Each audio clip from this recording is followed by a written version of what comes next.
Hi guys, Greg Doyle here for Eat, Sleep, Box and Repeat. Prediction time. Fight I want to talk to you guys that's taking place this weekend is in the super featherweight division, and it is taking place in Manchester. Of course, it is between Scott Quigg, who is 35 wins, 2 losses, 2 bouts even. He takes on Jono Carroll, who is 17 wins, 1 loss and 1 bout even. Great fight this one, guys. There's only one fight I was going to be covering this weekend, and that was going to be the one. So looking forward to having a quick chat and letting you guys know how I see the fight going. It's an interesting fight for a number of reasons. Scott Quigg is coming off of a 15-month layoff, which does ring a couple of alarm bells to me, because when you're coming off 15-month layoff, the last person you want to come in against is a guy who is on your case, is very fit and throws punches all night, and that's Jono Carroll. But on the other hand, has Jono Carroll fought anyone in the same league as Scott Quigg? We could argue that Tevin Farmer was a really hard fight, but it's intriguing, as I say, for a number of reasons. You've got Scott Quigg stepping up to super featherweight for the first time. Jono Carroll believes he's going to be far too big for him, but that's all to be seen.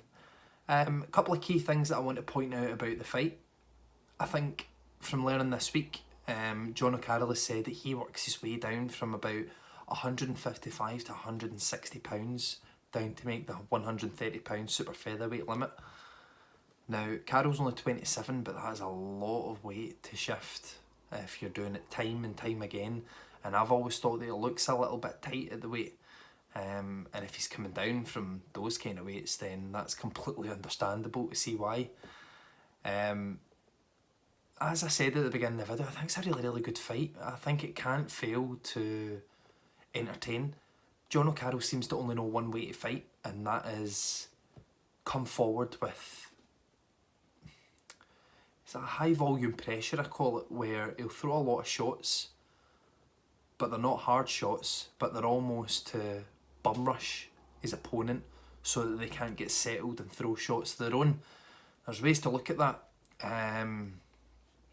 Yeah, it's really good, especially if you're fighting someone like Scott Quigg that's coming off of a 15-month layoff, but Scott Quigg can also bang a bit. So if you're coming in and throwing lots of shots, you need to be very wary of what's coming back. And I did notice that Tevin Farmer hurt Jono Carroll a few times, and Tevin Farmer is not a puncher. But Jono Carroll looks extremely confident coming into this fight, and that has been kind of swaying me. And I know that we don't ever look into what guys are saying or body language, etc., because if we look at Hey Bellew 1, he looked as though he was convinced he was going to kill Bellew, and it didn't quite work out that way, did it? So interesting. Keys to victory in the fight. I think Jono Carroll needs to keep the pressure on and make Scott Quigg work hard. Then if he's been out the ring for 15 months, like we say, that could start to tell, because it could get tired, things can get tough. And if he's not at the camp, he says he's a good camp, but if he's not at the camp that he says he has, then who knows. If you're Scott Quigg, I think you need to keep your hands tight at your face, make sure you're in range, and let big hard shots go. Box your way in though, come in with a jab, don't just come in looking for the power shots. And that's something that Scott's very got to be very careful about on Saturday. Don't come in and just start throwing big massive leather, because that's how you get tired quick. So he needs to think about what he's doing in the fight. For me, guys, it's a tough one, and the reason I say it's tough is because, as you've probably seen with the bookmakers, they can't split them.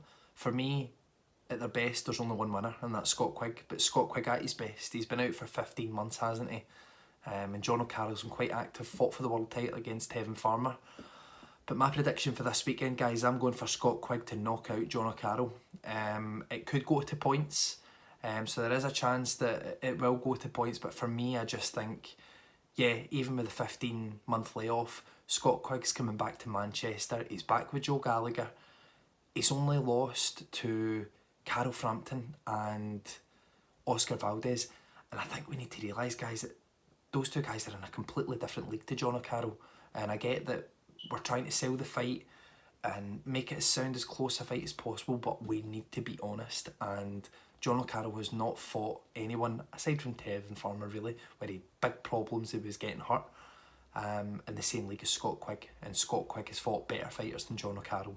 So if Scott Quigg shows up, he's at the top of his game, or near the top of his game, I don't see why he doesn't knock out Jono Carroll. So that's my prediction for this weekend, guys. I'm predicting Scott Quigg to knock out Jono Carroll. It could go to points, and I don't cancel that out, but main prediction is for Scott Quigg to knock him out. You guys want to see more from me? My name's Greg Doyle. I'm with Eat, Sleep, Box and Repeat. We're on all social platforms, Facebook, Twitter, Instagram. Check out the website, check out the YouTube page to see more from me. Final thing, guys, before I let you go, send me in your predictions, video predictions, written predictions. Let me know how you see the fight going. I appreciate you always watching my videos, giving me all the support that you can. Let ESBR know what your thoughts are this weekend. Thanks again, guys. Take care. See you.